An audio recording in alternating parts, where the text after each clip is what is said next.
Prime nine ప్రేక్షకులందరికీ మరొకసారి prime nine education కార్యక్రమానికి మీ అందరికీ స్వాగతం. ఈరోజు ఎన్వివి సుబ్బారావు గారితో మరలా మీ ముందుకు వచ్చేసాను. ఈరోజు మనం తీసుకున్నటువంటి టాపిక్ ఏంటంటే పిల్లలందరూ కూడా ఎగ్జామ్స్ అయి రాసి ఏ కోర్స్ తీసుకుందామా అని చెప్పి ఎదురు చూస్తూ ఉంటారు. అయితే మీ గురించే ఈ ఇన్ఫర్మేషన్. సో కైండ్లీ ఈ ప్రోగ్రామ్స్ అన్నిటినీ కూడా చాలా జాగ్రత్తగా వాచ్ చేయండి.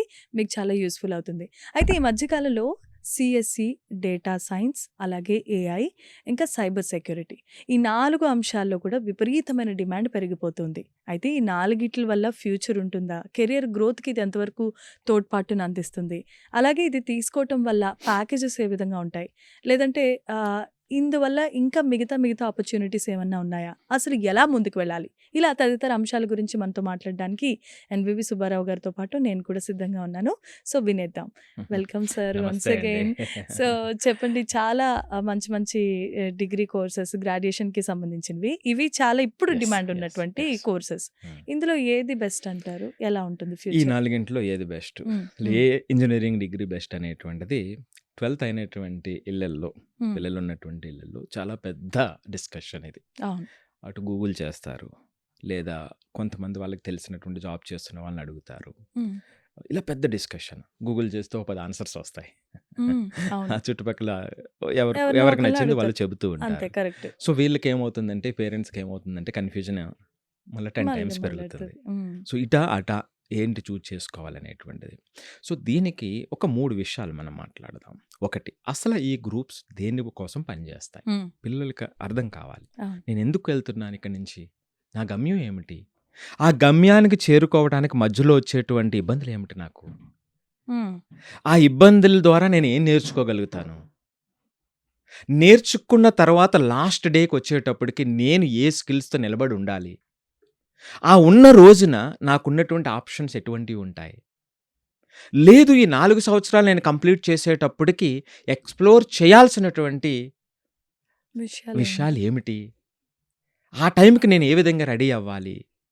ఇటుపక్కేమో ప్రపంచం వేగంగా మారిపోతుంది. హ్మ్. 6 నెలలు, 6 నెలలకి, 3 నెలల నుంచి 6 నెలల మధ్యలో కొత్త టూల్సు మొత్తం వేగంగా మారిపోతుంది. ఈ ఫీల్డ్, ఆ ఫీల్డ్ అని కాని సందర్భంలో కానీ ఇప్పుడున్నటువంటి పిల్లలు ఆ స్ట్రెంత్ లేకపోతేనండి మోర్ వల్నరబుల్ అంటాను నేనైతే. హ్మ్. ఇది అవును. చాలా పెద్ద షిఫ్ట్. కమింగ్ 3, 4 ఇయర్స్ ఆ చేంజ్ ఏదైతే ఉందో దానిని మనం చక్కగా పిల్లలకి అర్థమయ్యేలాగా చెప్పాలి. మీకు అనిపించొచ్చు జమీమా గారు, ఎప్పుడో వస్తది కదండీ, కంప్యూటర్‌లు వచ్చినప్పుడు చేంజ్ వచ్చింది. లేకపోతే మెషిన్స్ వచ్చినప్పుడు చేంజ్ వచ్చింది. హ్మ్. ఇది ఎలాగా చేంజ్ అని అనుకోవచ్చు. అవును. చాలా లైటర్‌గా తీసుకోవచ్చు. హ్మ్. కానీ ఇక్కడొచ్చిన పెద్ద ప్రమాదం ఏమిటంటే, మీరు 2000 టైంలో కంప్యూటర్‌లొచ్చినప్పుడు చేంజ్ అంటే, అప్పుడున్న జనరేషన్‌కి ఓపికుందండి. హ్మ్. పేషెన్స్ చాలా ఎక్కువ ఓపికుంది, సహనం ఉంది. ఆ వెయిటింగ్ నేచర్ ఉంది. అర్థం చేసుకునేటువంటి ఇది ఉంది. కానీ గత 20 సంవత్సరాల నుంచి మీరు పెంచినటువంటి పిల్లలు ఎలా ఉన్నారు? Quick fix. హ్మ్. వెంటనే రావాలి. హ్మ్. అంతేకాదు, మీరు ఎక్స్‌పెక్టేషన్స్ పెంచేశారు. ఇదివరకు రూ. 1000 జీతంతో స్టార్ట్ చేసినా సరే, వాళ్ళు తృప్తిగా దాన్ని నేర్చుకోవటానికి ఈ 1 ఇయర్, 2 ఇయర్స్, 3 ఇయర్స్ ఇది నేర్చుకుని ఒక అడుగు తర్వాత ఒక అడుగు వేయాలనేటువంటి మనస్తత్వంతో అప్పుడు ఎక్కువ మంది ఉండేటువంటి అవును. వాళ్ళు. కానీ ఇప్పుడున్నటువంటి పరిస్థితుల్లో మీకు ఇంత సాలరీ లేకపోతే నువ్వు వేస్ట్. ఆ హ్మ్. మొదటి రోజు నుంచే. ఫ్యూచర్. హ్మ్. సో, మారినటువంటి పరిస్థితుల్లో అందుకు నా నా భయం అది. సో, పిల్లల విషయంలో ఏంటంటే ఇప్పుడేమిటంటే, ఆ పిల్లల్ని కొంత లోపట ఇన్‌సైడ్ స్ట్రెంథెన్ చేయకపోతే, అర్థమయ్యేలా చెప్పకపోతే ఇది ప్రమాదం. హ్మ్. సో, దీనికోసం ఏమిటంటే చాలా క్లారిటీగా ఇప్పుడు నేను చెప్పినట్టుగా డేటా పాయింట్స్‌తో సహా అర్థం చేసుకునేటువంటి ప్రయత్నం చేద్దాం. ఇప్పుడు అసలు హ్మ్. సీఎస్‌సి ఇంజినీరింగ్ ఉంది. హ్మ్. ఎందుకు దీనికి అంత డిమాండ్? ఎందుకంటేనండి, ఇంజినీరింగ్‌లో మదర్ ఆఫ్ ఆల్ ఫీల్డ్ అని చెప్పొచ్చు దీన్ని. ఓహోహో! Computer science okay. ఇంజినీరింగ్. అందుకే ఇదే మూలం. సో, ఇంజినీరింగ్ డిగ్రీ అనేటువంటిది ఒక 75% జాబ్స్‌ని క్యాటర్ చేస్తే నిన్నటి వరకు కూడా హ్మ్. గత 25 సంవత్సరాలలో అందులో సింహభాగం సీఎస్‌సిదే. హ్మ్. రైట్? సో, దీంట్లో programming fundamentals, algorithms, operating systems, so, data basics, networking ఇవన్నీ కవర్ అవుతాయండి. సో, దీనివల్ల ఏమవుతుందంటే సీఎస్‌సి చేసిన స్టూడెంట్ ఏ డైరెక్షన్‌లో అయినా ఎళ్ళగలుగుతాడు. సో, ఇటుపక్క డెవలప్‌మెంట్‌కా, టెస్టింగ్‌కా, మేనేజ్‌మెంట్‌కా, డెవాప్స్‌కా, సో, ఇలా ఏదైనా తీసుకోండి. దేనికైనా సరే వీడు రెడీ అనేటువంటి ఉండేటట్టు. శక్తినిచ్చేటువంటి కోర్సు సీఎస్‌సి. హ్మ్. అందుకే నిన్నటి వరకు అది రారాజుగా, వెలిగింది. ఇప్పుడు వెలుగుతుంది. దానికి కొంత ఎడిషనల్‌గా స్ట్రెంగ్త్స్ కావాల్సొస్తాయి. కానీ 26 డేటా ఏం చెబుతుంది? హ్మ్. ఓకే. CSE okay. గుడ్. హ్మ్. ఇది ఏం చెప్తుందంటే అండి, జనరల్‌గా చేస్తే మార్కెట్‌లో నువ్వేం చేస్తావు అనేటువంటి స్పెసిఫిక్ క్వెషన్ ఉంది. హ్మ్. అంటే దీనికి జనరల్ డిమాండ్ తగ్గింది. స్పెషలిస్ట్ డిమాండ్ పెరిగింది. హ్మ్. సీఎస్ఈకి సంబంధించిన స్పెషలిస్ట్ డిమాండ్ పెరగటంతో నీకు స్పెషలైజేషన్ అందులో ఏమిటి? హ్మ్. మోస్ట్ రెలెవెంట్ దాంట్లో సీఎస్ఈతో రిలవెన్స్ నీకు స్పెషలైజేషన్ ఎక్కడుంది? ఇది 2026 అడుగుతున్నటువంటి ప్రశ్న. హ్మ్. అర్థమైంది కదండీ! అవును. ఇప్పుడు రెండో దానికొద్దాం. మీరు ఆర్టిఫిషియల్ ఇంటెలిజెన్స్, మెషిన్ లెర్నింగ్ అన్నారు. హ్మ్. ఏ అంటే ఏమిటి? దాంట్లో మొట్టమొదటిది ఏమిటంటే మెషిన్ లెర్నింగ్. అంటే మెషిన్‌కి మనం పవర్ ఇవ్వటం. ఆ బ్రెయిన్ డెవలప్ చేయటం. అది మెషిన్ లెర్నింగ్. సో, దీంట్లో machine learning, deep learning, natural language processing NLP అంటారు. నెక్స్ట్ కంప్యూటర్ విజన్ ఇవన్నీ ఏఐకి సబ్ కేటగరీస్. హ్మ్. ఇవి ఏం చెప్తాయంటేనండి, మీరు స్విగ్గీ పిన్ ఎంటర్ చేస్తారు. లేదా స్విగ్గీ వాడుతూ ఉంటారు. హ్మ్. మీకు రికమెండేషన్స్ వస్తాయి. అవును. మీరు యూట్యూబ్ చూస్తూ ఉంటారు. మీకు కావాల్సిన రికమెండేషన్ వస్తాయి. మిమ్మల్ని ఉత్సాహపరిచేటువంటి రికమెండేషన్స్ వస్తాయి. అవును. రైట్? ఇంట్రెస్టింగ్ టైటిల్ పెట్టి ఆహా! వస్తుంటాయి. సో, దీనికి సంబంధించినటువంటిదంతా కూడా ఇప్పుడు డాక్టరు సిటీ స్కాన్ చూసాడనుకోండి, క్యాన్సర్ ఉందా లేదా అని డిటెక్ట్ చేస్తున్నాడనుకోండి, హ్మ్. దాంట్లో బ్యాక్‌గ్రౌండ్‌లో ఏఐ ఉంది. మీరిప్పుడు సర్జరీలు చేస్తున్నారనుకోండి, హ్మ్. దాంట్లో ఏఐ ఉంది. అవును. Everywhere include. ఎవ్రీవేర్ ఇంకా ఎక్కడైనా సరే. హ్మ్. సినిమాస్‌లో ఏఐ ఉంది. అవును. ఏది కాదని చెప్పండి. కాకపోతే ఏమిటంటే అది ఇంకా ఎవాల్వ్ అవ్వాల్సిన అవసరం ఉంది. హ్మ్. అది ఇప్పుడు దాని యాక్యురసీ ఏమిటంటే కొన్ని ఫీల్డ్‌లో బాగా ఎలిమెంటరీ టాస్క్ అయితే 60-70% యాక్యురసీకొచ్చినాయి. హ్మ్. కొంచెం అయితే 30% యాక్యురసీకొచ్చినాయి. హ్మ్. ఇంకొంచెం డిఫికల్ట్ టాస్క్ అయితే 20-25% యాక్యురసీ ఉన్నాయి. హ్మ్. ఇవి ఇంకా ట్రైన్ అవ్వాల్సినటువంటి అవసరం ఉంది. కానీ ఇదివరకు కంప్యూటర్స్ ఎట్లాగైతే ప్రతి రంగంలోకి చొచ్చుకుపోయినాయో, అలాగా ఏఐ అనేటువంటి టెక్నాలజీ ప్రతి చోటకి వచ్చేటువంటి అవకాశం ఉంది. హ్మ్. సో, ఇది సెకండ్ ఏఐ మీకు చెప్పినటువంటిది. హ్మ్. ఇక మూడోది చూద్దాం. Data science. హ్మ్. డేటా సైన్స్ అంటే డేటాని ఇంటెలిజెన్స్‌గా వాడటం. ఓహ్! రైట్? ఆ! సో, సింపుల్‌గా చెప్పాలంటే ఇప్పుడు ఐపీఎల్ మ్యాచెస్ అవుతున్నాయి. అవును. ఐపీఎల్ మ్యాచెస్ అవుతుండేటప్పుడు మీకు ఇమ్మీడియేట్‌గా ఒక డేటా వస్తుంది. హ్మ్. వీళ్ళు ఇప్పుడు ఇన్ని రన్ చేస్తున్నారు. ఇన్ని చేస్తారు. లేదా గతంలో ఈళ్ళు ఒక 20 మ్యాచెస్ ఆడారు. ఆ! వాళ్ళకి సంబంధించిన హిస్టరీలే హిస్టరీ అంతా వస్తాయి. వచ్చేస్తుంది. అది హ్మ్. ఎక్కడి నుంచి వస్తుందండి? డేటా. డేటా. ఆ ఇంటెలిజెంట్‌గా డేటాను వాడటం వల్ల. సో, ఈ డేటాని అనలైజ్ చేయటం వల్ల వాళ్ళని ఇంకా స్ట్రెంథెన్ చేయడానికి అవకాశం ఉంటుంది. వాళ్ళ లోపాలని తగ్గించడానికి తగ్గించడం. అవకాశం ఉంటుంది. అట్లాగే అమెజాన్‌లో ఉంది. ఈ ప్రైసెస్ మారుతూ ఉంటాయి. ఆ! మరి ఎన్ని లక్షల ప్రొడక్ట్‌లు ఉంటాయండి. మీరు ఒక్కొక్క దాన్ని క్లిక్ చేస్తారా? లేదు. లేదు. అది వాడు పైన చేయలేరు కదా! ఇస్తాడు. ఆ! ఆ! సో, ఇప్పుడు అలాగే మనకి ఎయిర్‌పోర్ట్ టికెట్స్ ఉంటాయి. హ్మ్. సో, ఆ ఫ్లైట్ టికెట్స్ ఉంటాయి. హ్మ్. అవి రాండమ్‌గా చేంజ్ అయిపోతూ ఉంటాయి. డిమాండ్‌ని బట్టి. అవును. అప్పుడప్పుడు ఫేర్ చేంజ్ అయిపోతూ ఉంటుంది. రైట్? హ్మ్. హ్మ్. సో, ఇవన్నీ కూడా డేటా సైన్స్‌కి సంబంధించినటువంటి ఫలితాలు ఇవన్నీ. అంటే ఓహ్! ఎక్కడెక్కడ ఉన్నాయో ఒకసారి అర్థం చేసుకోవాల్సిన అవసరం ఉంది. హ్మ్. ఇక సైబర్ సెక్యూరిటీకి చూద్దాం. మరి సైబర్ సెక్యూరిటీ అంటే ఈ రోజున హ్మ్. దేన్నైనా సరే, ఏ ఏ కంట్రీనైనా సరే, ఇదివరకు ఫిజికల్‌గా ఆ బోర్డర్‌లో సెక్యూరిటీ ఒకటైతే, హ్మ్. ఇప్పుడు సైబర్ సెక్యూరిటీ. హ్మ్. దీని స్ట్రెంత్ ఇది కొలాప్స్ అయితే, ఈ సెక్యూరిటీ కొలాప్స్ అయితే, హ్మ్. ఆ ఎంటైర్ నేషన్‌కి సంబంధించినటువంటి యాక్టివిటీస్ అన్నీ కొలాప్స్ అయ్యేటువంటి అవకాశం ఉంది. హ్మ్. చాలా డిస్టర్బ్ అయ్యేటువంటి అవకాశం ఉంది. సో, మరి ఈ సందర్భంలో ఫ్యాక్ట్ ఏమిటంటే అండి, మీకు కొన్ని ఫ్యాక్ట్ చెప్తాను దీని హ్మ్. యొక్క ఇంపార్టెన్స్. ఓకే. 2025లో ఆర్గనైజేషన్స్ యావరేజ్‌గా 2011 cyber attacks hmm. Per week. Oh! వారానికి 2011 సైబర్ అటాక్స్ జరిగినాయి. ఇది గ్లోబల్ యావరేజ్ కంటే చాలా చాలా ఎక్కువ ఎక్కువే మరి. ఇండియాలో. 1 వీక్ అనంటే ఆహా! ఆ యెస్. అటాక్స్ ఆపే ప్రొఫెషనల్స్ ఎవరు?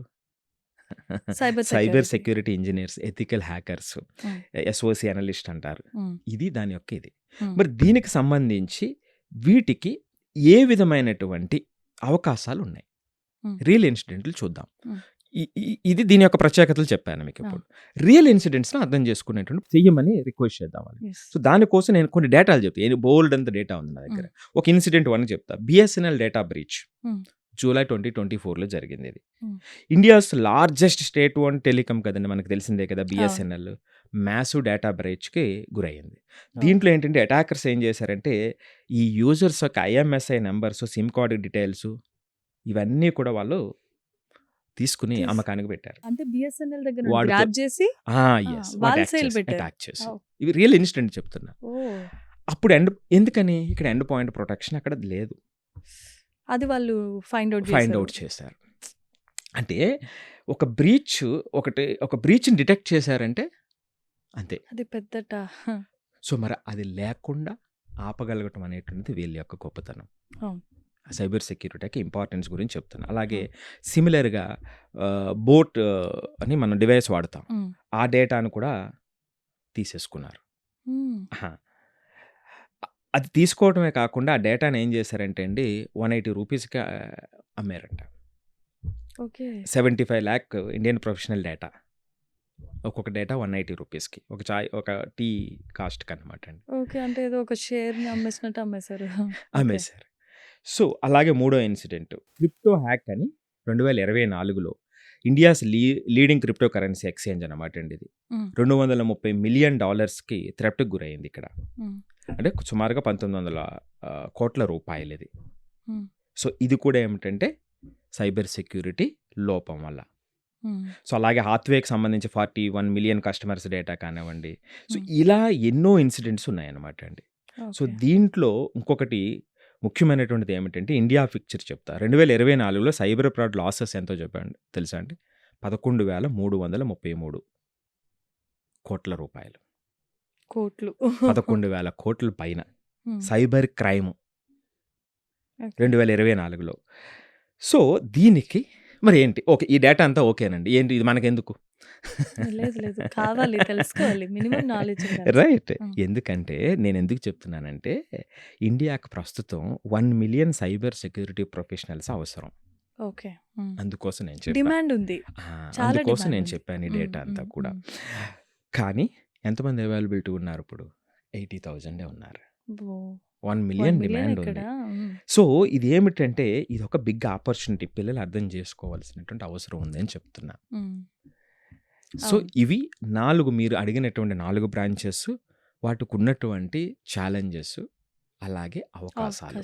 అవకాశాలు. ఓకే. సో, ఈ సందర్భంలో సీఎస్‌సి అనేటువంటిది మీకందరికీ తెలిసినటువంటిదే. దానికి ఫ్రెషర్స్‌కి ఏమిటంటే ఆన్ అన్ యావరేజ్ మామూలు ఆర్డినరీ కాలేజీలో కూడా హ్మ్. సుమారుగా 3.5 నుంచి 6 లాక్స్. హ్మ్. అలాగే 3-5 ఇయర్స్ ఉంటే అప్ టు 15 లాక్స్. హ్మ్. సీనియర్ లీడర్ పొజిషన్‌లో ఉన్నటువంటి వాళ్ళకి 40 లాక్స్ అప్ టు 60 లాక్స్. అంటే ఇది నేను చాలా కన్జర్వేటివ్‌గా చెప్తున్నా. హ్మ్. ఇప్పుడు కొంతమంది పిల్లలు ఇమ్మీడియేట్‌గా 6 లక్షలు కాదు 25 లక్షలకి వచ్చేవాళ్ళంటే చాలా తక్కువ మంది ఉంటారు. హ్మ్. మనం వాస్తవంలోకి వద్దాం. హ్మ్. ఎక్కువ మందికి జరిగేటువంటిది చెప్తున్నా. అదే ఏఐకి వచ్చేటప్పటికి అంటే ఫ్రెషర్స్‌కి వచ్చేటప్పటికి ఇప్పుడు ప్రస్తుతం హ్మ్. Up to an an average అంటే లోయర్ ఎండ్‌లో హ్మ్. 12 లక్షల వరకు అవకాశం ఉందని. 3-5 ఇయర్స్ ఉంటే 30 లాక్స్ వరకు అవకాశం ఉందని. సీనియర్ ఇంజినీర్‌కి 80 లాక్స్ వరకు అవకాశం ఉందని ఇక్కడ చెప్తున్నటువంటిది. అదే గ్లోబల్‌లో చూస్తే డేటా సైంటిస్ట్‌కి యూఎస్‌లో మీడియన్ సాలరీ $1,53,750గా రిపోర్ట్ చెప్తుందనమాట అండి. Median salary. హ్మ్. మీడియన్ చెప్తున్నాను నేను. ఆహా! సో, ఇంక పెద్దది ఎక్కడికైనా వెళ్ళొచ్చు. మాక్సిమం మినిమమ్ అంటే ఇంకా యెస్. ఎక్కువ ఉండొచ్చు. ఆ! సో, ఇండియాలో Google, Microsoft, Amazon India, Flipkart వంటి ప్రొడక్ట్ కంపెనీస్ ఏఐ ఇంజినీర్‌కి ప్రీమియం పే చేస్తున్నాయి ఇవి. ఓహ్! ఇవి AI engineer, IIT graduate AI engineer ఆ స్కిల్స్ ఉన్నటువంటి వాళ్ళకి 60-80 లక్షల ప్యాకేజీలు కూడా ఇక్కడ ఆఫర్ వస్తున్నటువంటి చేస్తున్నారు వాళ్ళు. పరిస్థితి. ఓకే. ఓకే. సో, అలాగే డేటా సైన్స్‌కొచ్చేటప్పటికి మరొక అద్భుతమైనటువంటి కోర్స్ అనమాట అండి ఇది. హ్మ్. దీంట్లో 15.5 లక్షలు అప్రాక్సిమేట్ సాలరీగా గ్లాస్‌డోర్ డేటా చూపిస్తుంది డేటా సైన్స్‌కి హ్మ్. సంబంధించి. సో, అలాగే డేటా సైన్స్ ఏ ఫీల్డ్‌లో ఇటు బ్యాంకింగు, ఈ కామర్సు, ఫార్మా ఇలా ఏ సెక్టార్ అయితే ఆ సెక్టార్. ఏ సెక్టార్‌లో అయినా సరే ఇది డేటా సైంటిస్ట్‌ని హైర్ చేస్తున్నారు. హ్మ్. డేటా సైంటిస్ట్‌ని హైర్ చేస్తున్నారు. వాళ్ళ యొక్క ప్రొడక్ట్స్ కోసం. హ్మ్. సో, అలాగే సైబర్ సెక్యూరిటీ. 2026లో average cyber security engineer salary ఇండియాలో హ్మ్. ఇప్పుడున్న పరిస్థితుల్లో, ఇబ్బందికర పరిస్థితుల్లో కూడా 8-15 లక్షలుంది. హుహు. హ్మ్. ఫ్రెషర్స్‌కి 4-6 లక్షలు ఎక్స్‌పెక్ట్ చేయొచ్చు. ఇది మామూలుగా స్కిల్స్ ఉన్నటువంటి వాళ్ళు. సో, ఈళ్ళలాగా సీనియర్స్‌లో రోల్స్‌కి వెళ్తే ఆ స్కిల్స్‌ని పెంచుకుంటే ఇప్పుడున్నటువంటి పరిస్థితి అంటే వీళ్ళది రాబోయేటువంటి రోజుల్లో ఆ స్కిల్స్ ఉన్నట్లయితే వాళ్ళ డిమాండ్ వేరేగా ఉంటుంది. ఓహ్! డిగ్రీ ఉంటే సరిపోతుంది అని అనుకున్నటువంటి వాళ్ళకి మనం చెప్పగలిగింది ఏమీ లేదు. చెప్పినా ఎక్కదు గూడా వాళ్ళకి. రైట్. So, waste. ఇవి దీనికున్న ఆపర్చునిటీస్ అండి. హ్మ్. మరి ఎవరు చేయాలి? ఇక్కడ హ్మ్. పెద్ద జమీమా గారు క్వెషన్ చాలా మార్క్. పెద్ద విషయం. హ్మ్. చాలా పెద్ద క్వెషన్ ఏమిటంటే అక్కడ 4 డిగ్రీలున్నాయి. ఆ! ఏ డిగ్రీ చేయాలి పిల్లోడినంటే చాలామంది పేరెంట్స్ 90% పేరెంట్స్ ఏం చేస్తారు? "ఒరేయ్! దీంట్లో ఎక్కువ సాలరీ వస్తుందంట. ప్యాకేజ్ చూస్తారు ఫస్ట్. మరి ఆడు జాయిన్ చేసిన తర్వాత ఏం చేయకపోతే? ఆడికి ఇంట్రెస్ట్ లేకపోతే" కదే. కదా! ఇప్పుడు నేనదే చెప్తున్నా. సీఎస్‌సి, సీఏసీ అని పరిగెత్తుకెళ్ళినటువంటి పిల్లలు కోర్ ఇంజినీరింగ్ వదిలేసి వాళ్ళు బాధపడుతున్నటువంటి పరిస్థితి ఇప్పుడు. అయ్యో! అక్కడే ఉండుంటే మా బ్రాంచ్ అది స్టేబుల్‌గా నడిచిపోయి ఉండేది కదా! హ్మ్. ఈ ఈ ఈ గొడవ లేకుండా ప్రశాంతంగా నడిచిపోయి ఉండేది కదా! హ్మ్. ఆ సివిల్ ఇంజినీరింగ్‌లోనో, లేదా కెమికల్ ఇంజినీరింగ్‌లోనో, హ్మ్. మెకానికల్ ఇంజినీరింగ్‌లోనో హ్మ్. ఈ ఎఫర్ట్ ఏదో నేను అక్కడే పెట్టుంటే ఇంకా మంచి పొజిషన్‌కి వచ్చి ఉండేవాడినేమో. ఈ అన్‌సర్టెనిటీ లేకుండా అని బాధపడుతున్నటువంటి పిల్లలున్నారు. పర్టిక్యులర్‌లీ పాపం లాస్ట్ ఒక 6-8 ఇయర్స్ నుంచి ఉన్నటువంటి వాళ్ళండి. హ్మ్. అంతకుముందు ఓకే. బ్రహ్మాండంగా నడిచింది. అంటే హ్మ్. కాలం మారినప్పుడు దాన్ని అర్థం చేసుకొని ముందుకెళ్ళాల్సిన అవసరం ఉంది. ఆ! నిన్నటి వరకు ఇలా జరిగింది కాబట్టి ఇదే జరుగుతుందని అనుకుంటే ఇంక అంతకంటే మూర్ఖత్వం ఏముంటుందండి? ఏముండదు సార్. అది నేను చెప్తున్నది నేను అందుకు చెప్తున్నా. నిన్నటి ప్రభావం, ప్రభావం అలాగే ఇప్పుడు జరుగుతున్నటువంటి విషయం, రాబోయేటువంటి రోజుల్లో దీనికున్నటువంటి మార్పులనేటువంటివి నేను గణాంకాలతో చెప్పడానికి సహా చేస్తున్న చెప్తున్నారు ప్రయత్నం. డేటాని చెప్తున్నటువంటి ఆధారంగా ప్రయత్నం తీసుకొని. అది. అవును. సో, మరిప్పుడు సీఎస్‌సి ఎవరు చేయాలి? హ్మ్. సాఫ్ట్‌వేర్ డెవలప్‌మెంట్ ప్యాషన్ ఉండాలి గదండీ సీఎస్‌సి చేయాలంటే. లేకుండా ప్యాషన్ మీరు ఉండాలి. హ్మ్. సాలరీ వస్తుందని ఏసేస్తే ఎలాగా? అక్కడ స్పెషలైజేషన్ ఫౌండేషన్ స్ట్రాంగ్ చేసుకొని, ఇప్పుడు ఫౌండేషన్ స్ట్రాంగ్ అవ్వాలి. హ్మ్. ఆ స్పెషలైజేషన్ రావాలి. దీన్నొదిలేసి స్పెషలైజేషన్ రాదు కదండీ! రాదు. నేనిందాక చాలా స్పష్టంగా ఒక మాట చెప్పాను. అందరూ అర్థం చేసుకుంటే క్లారిటీ వచ్చేటువంటి ఒక మాట ఏమిటంటే, ఇప్పుడు ఏఐ టూల్స్ మీకు 60-80% ఆటోమేట్ చేస్తుంది అంటే, ఆ మిగిలిన 20% పని మనం చెయ్యాలి. లేదా 40% మనం పని చెయ్యాలి అంటే, దీని మీద టోటల్ వర్క్ మీద ఫౌండేషన్ లేకుండా ఎవడు చేయగలరు చెప్పండి మీరు? అంతే కాకుండా ఈ మిగిలిన 20-40% వర్క్‌ని మీరు చేయగలగాలి అంటే, మీరు చేయగల అంటే ఫైనల్ ఫినిషింగ్ చేయాలి అంటే, అప్పటి వరకు చేసిన వాళ్ళకన్నా కూడా మల్టిపుల్ టైమ్స్ మీకు ఆ స్కిల్ ఉండాలి గదా! అవును. దాని మీద అవగాహన ఉండాలి కదా! హ్మ్. లోతైనటువంటి విశ్లేషణ ఉండాలి గదా! ఇవి లేకుండా ఇక్కడ ఎలా వస్తది?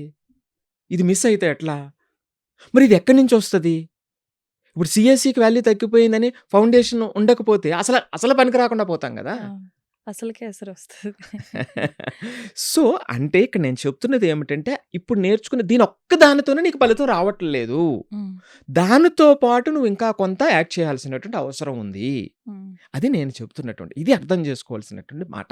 హ్మ్. ఇంత గణాంకాలు చెప్పి, ఇంత వాస్తవాలను మనం ముందు పెట్టిన తర్వాత కూడా మనం ఆ ఫిక్స్డ్ మైండ్ సెట్‌తో ఉంటే అది కష్టం గదండీ! హ్మ్. అట్లాగే సీఎస్‌సికి ఇంకా ఏంటంటే గేట్ గాని, పీఎస్‌యూ టార్గెట్ చేసేవాళ్ళు. స్టార్టప్ ఫౌండర్స్ ఆ నాలెడ్జ్ తెచ్చుకొని ఏదైనా చేద్దాం అనుకునేటువంటి వాళ్ళు దీని వైపు చూడాల్సినటువంటి అవసరం ఉంది. హ్మ్. అదే ఏ అండ్ ఎంఎల్ ఎవరు చూజ్ చేయాలి? మ్యాథమెటిక్స్‌లో స్ట్రాంగ్ ఫౌండేషన్ ఉన్నటువంటి వాళ్ళు. మ్యాథ్స్, నంబర్స్ అంటే అమితమైనటువంటి ప్రేమ అది చూసిన వెంటనే లోపల కొంత ఆ ప్రేమ సిగురుస్తుంది.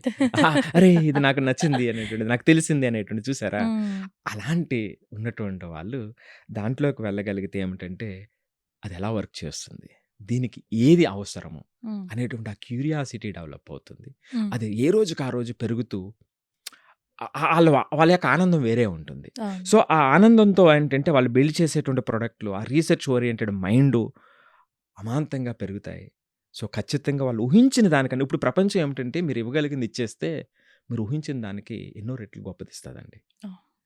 మీరు ఇవ్వగలిగింది ఇవ్వకుండా మనం కోరుకుంటాం. అది సమస్య ఇప్పుడు. అవును. అదే ప్రాబ్లమ్. సో, హ్మ్. ఇది ఏఐఎంఎల్‌కి సంబంధించింది. హ్మ్. డేటా సైన్స్ మూడోది చెప్తా. ఇది ఎవరు చూజ్ చేసుకోవాలి? బిజినెస్, టెక్నాలజీ కాంబినేషన్‌తో ఇంట్రెస్ట్ ఉన్నటువంటి వాళ్ళు. హ్మ్. ఎందుకిది జరుగుతుంది? ఆ అనలిటికల్ మైండ్ ఇది ఎందుకు జరిగింది? ఈ రకమైనటువంటి మార్పు ఈ సేల్స్‌లో ఇదెందుకొచ్చింది? ఈ సైకాలజీ ఉన్నటువంటి వ్యక్తుల్ని ఏ విధంగా పట్టుకోవాలి? హ్మ్. ఈ ప్రొడక్ట్‌ని ఎలా సేల్ చేయాలి? హ్మ్. సో, ఈ బిజినెస్ కంపెనీకి సంబంధించి ఈ అడ్వాంటేజ్‌ని ఎలా నేను తీసుకురాగలను అనేటువంటిది. ఇది చాలా చాలా ఇంపార్టెంట్ అండి. హ్మ్. దీంట్లో ఏమిటంటే non engineering background and commerce, statistics, economics వాళ్ళు కూడా స్విచ్ అవ్వగలుగుతారు. హ్మ్. ఆడడానికి అవకాశం ఉంది. హ్మ్. సో, ఆ నంబర్స్ మీద, ఆ డేటా మీద విపరీతమైనటువంటి ఆ ప్రేమ ఉన్నటువంటి వాళ్ళు దీనికి ఇంట్రెస్ట్ పూర్తిగా ఉన్నవాళ్ళు. అర్హత. హ్మ్. వాళ్ళు సాధించేటువంటిది వేరేగా ఉంటుంది. హ్మ్. మరి ఇక సైబర్ సెక్యూరిటీకొద్దాం. దీనికి ఏం మైండ్ ఉండాలి అంటే ఇది హ్మ్. ఆసక్తికరంగా ఉంటుంది. How can I break this? చిన్న ఆ! పిల్లలుంటారు ఆ! చూసారా? ఆ! దాన్ని విరగ్గొట్టి చూస్తారు నేనెలా లోపల. దీన్ని పగలగొట్టాలి, ఎరగొట్టాలి. So, cat and mouse game చూస్తారా? టామ్ చిన్నప్పుడు అండ్ కొంచెం జెర్రీ? పెద్ద Tom and Jerry. Ah! So, Tom and Jerry చూసేటువంటి వాళ్ళు ఇప్పుడు కూడా పెద్దవాళ్ళయ్యాక అవును. చూస్తుంటారు. ఆ మైండ్ సెట్ కొంచెం ఆ మైండ్ సెట్ ఉన్నటువంటి వాళ్ళు. ఆ కన్నింగ్ అట్లా ఉండాలని సో, అంటే అనుకోవడం. ఆ లోపట ఆ పరిస్థితిని అర్థం హ్మ్. చేసుకోగలగాలి. ఆ మైండ్ సెట్ ఉన్నటువంటి వాళ్ళు చాలా చాలా దీనికి సూటబుల్ అండి సైబర్ సెక్యూరిటీ. సో, హ్మ్. దీనివల్ల ఏమిటంటే ఆ ప్రైవేట్‌దే కాదు ఎన్‌టీఆర్‌ఓ కానివ్వండి, డీఆర్‌డీఓ కానివ్వండి, ఇస్రో కానివ్వండి, ఇలాంటి వాటిల్లో బ్యాంక్స్‌లో కానివ్వండి. సో, ఎన్నో ఆపర్చునిటీసు వీళ్ళకుంటాయి. సో, కాబట్టి నేను అందుకే ప్రతిసారి నేనేం చెప్తుంటానంటే మీరేదైనా కోర్స్ డిజైన్ చేసుకునేటప్పుడు ముందు మీరు చూడాల్సినటువంటిది బయట ప్యాకేజ్ పక్కన పెడదాం కాసేపు. అది సెకండ్‌కొద్దాం. మీ ఇంటెన్సిటీ చూడాలి. హ్మ్. ఆ పర్టిక్యులర్ చూజ్ చేసుకునేటువంటి దాంట్లో మీ ఇంటెన్సిటీ అనేటువంటిది టెస్ట్ చేయాలి. అందుకే నేనేంటంటే ఇంటెన్సిటీ టెస్ట్ చేసేటువంటి ఒక టూల్. టూల్‌ని కూడా నేను ఓకే. ఇచ్చా. ఆహా! www.rebuildlearning.com అని ఉంటుంది. హ్మ్. అందులో 12 రకాలుంటాయన్నమాట అండి. హ్మ్. ఆ 12 రకాల రంగాలకు సంబంధించినటువంటి ఫస్ట్ ఒక 8 క్వెషన్స్ ఉంటాయి. ఆ ఇంటెన్సిటీ వాళ్ళు చెక్ చేసుకోవచ్చు. హ్మ్. ఆ ఇంటెన్సిటీయే కాకుండా అసలు నేను దీనికి సూటబుల్లా కాదా అనేటువంటి ఒక 30 డేస్ ప్రోగ్రామ్ కూడా ఉంటుంది. ఓహ్! మనకి మనం కౌన్సెలింగ్ మనకు చేసుకోవాలి. మనం ఏ రోజుకి ఆ రోజు అలాంటివి నేను ఇందాక చెప్పాను కదా! నంబర్స్ వచ్చేటప్పటికి నాకు ఒక పులకింత వస్తుందనుకోండి. ఆహాహా! కొత్తది ఇన్నోవేషన్ థ్రిల్లింగ్‌నెస్. నేర్చుకోవాలి, తెలుసుకోవాలనే క్యూరియాసిటీ వచ్చినప్పుడు ఒక పులకింత వస్తుందనుకోండి. ఇది ఆ మెంటాలిటీ వాళ్ళు అర్థం చేసుకోగలిగితే వాళ్ళు చేసేటువంటి జర్నీ చాలా అద్భుతంగా, ఆనందంగా ఉంటుందనమాట అండి. హ్మ్. సో, ఇది మనం అర్థం చేసుకోవాల్సినటువంటిది. సో, ఏదైతేనో ఫైనల్‌గా మీ క్వెషన్స్‌కి ఏమిటి అంటే ఇక్కడ 2026, 27లో కన్‌క్లూజన్ ఏం చెప్తున్నానంటే AI plus cyber security. Oh! ఇవి the best. Right. Okay. AI plus cyber security. Cyber అంటే సెక్యూరిటీ. రెండింటిలో knowledge. Multi combination. Hmm. Disciplinary. Hmm. Hmm. అట్లాగే data science plus cyber security. ఆహా! Next CSE plus AI. Hmm. CSE fundamentals తప్పనిసరి. అక్కడ AI tools ఏఐని కూడా advantage చేసి. తీసుకోగలగాలి. So, ఈ కాంబినేషన్‌తో వర్క్ చేసినటువంటి పిల్లలు వాళ్ళ యొక్క పరిస్థితి వేరే ఉంటుంది. ఇది మల్టీ అద్భుతంగా ఉంటుంది. డిసిప్లినరీ యుగం ఇది. హ్మ్. సో, ఇది మనం పెంపొందించుకోవాల్సినటువంటి అవసరం ఉంది. మరొక్కసారి చెబుతున్నా 60-70% మీ డిగ్రీ ఇచ్చేది. 30-40% మోర్ రెలెవెంట్‌గా ఉండటానికి మనకు మనం తయారు చేసుకోవాల్సినటువంటిది. అప్పుడున్నటువంటి పరిస్థితికి అనుగుణంగా ఆ రెలెవెన్స్‌ని తెచ్చుకోవటానికి ఏ కోర్సెస్ నేను దీనికి యాడ్ చేసుకుంటాను నా డిగ్రీకి. ఇది మాత్రమే తారక మంత్రం. హ్మ్. రాబోయేటువంటి 3, 4 సంవత్సరాలు చాలా సింపుల్‌గా చెప్తున్నా. ఇది అర్థం చేసుకున్నటువంటి వాళ్ళు పూర్తిగా ఏ రోజుకి ఆ రోజు వాళ్ళు ఊహించిన దానికన్నా ఎంతో ఆనందంగా వాళ్ళ డే ముగుస్తుంది. హ్మ్. రైట్. సో, చాలా చాలా ఇంపార్టెంట్ విషయాలు చెప్పారు. ఇలాంటి మల్టీ డిసిప్లినరీ అని మీరు చెప్తున్నారు. కాబట్టి క్యూరియాసిటీ కన్సిస్టెన్సీ ఖచ్చితంగా అనండి. ఉండాలి. ఏ ఫీల్డ్‌లో అయితే ఉన్నామో ఆ ఫీల్డ్‌లో ఆ 2 చాలా చాలా అవసరం. అవును.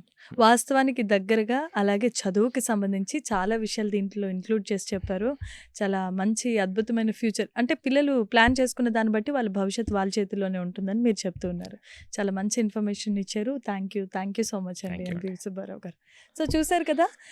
ఈ మల్టీ డిసిప్లినరీ కోర్సెస్ అంటే డిగ్రీ ఉండాలి. దాంతో పాటుగా రెలెవెంట్‌గా కొన్ని కోర్సెస్ తీసుకోవడం వల్ల ఈ పోటీ పడే ప్రపంచానికి ధీటుగా మీరు ఎదురీదగలుగుతారు. మీ భవిష్యత్తు చాలా అద్భుతంగా ఉంటుందని మన ఎన్‌బివి సుబ్బారావు గారు చెప్తున్నటువంటి పరిస్థితి. సో, ఈ విషయాన్ని ప్రతి ఒక్కళ్ళు పరిగణలోనికి తీసుకోండి. ప్రపంచం మారిపోతోంది. టెక్నాలజీకి చాలా దగ్గర అయిపోతూ ఉంది. చాలా చాలా కంపెనీస్ కూడా ఇలాంటి స్కిల్స్ లేకపోతే గనక టర్మినేట్ చేస్తున్నటువంటి పరిస్థితి. కాబట్టి ప్రపంచానికి అనుగుణంగా అలాగే పరిస్థితులకి కూడా మనం ధీటుగా ఎదురెళ్ళగలగాలి. అలాగే స్పాంటేనియస్ ఉండాలి, క్యూరియాసిటీ ఉండాలి, ఇంట్రెస్ట్ ఉండాలి. ఇవన్నీ కూడా కలగలిపినప్పుడే ఒక విద్యార్థి యొక్క భవిష్యత్తు అద్భుతంగా ఉంటుంది అని ఆయన చెప్పిన మాటల్లో విన్నాం. ఇలాంటి మరిన్ని ఇంట్రెస్టింగ్ ఎపిసోడ్స్ మేము చేస్తూనే ఉంటాం. మీరు వింటూనే ఉండాలి. జ్ఞానాన్ని పెంపొందించుకోవాలి. ఇది ప్రైమ్ నైన్ ఎడ్యుకేషన్ యొక్క ముఖ్య ఉద్దేశం. దయచేసి గమనించండి. ఇది ఇవాల్టి స్పెషల్ ఎపిసోడ్. మరొక ఎపిసోడ్‌తో మళ్ళీ కలుసుకుందాం. అంతవరకు keep watching prime nine education.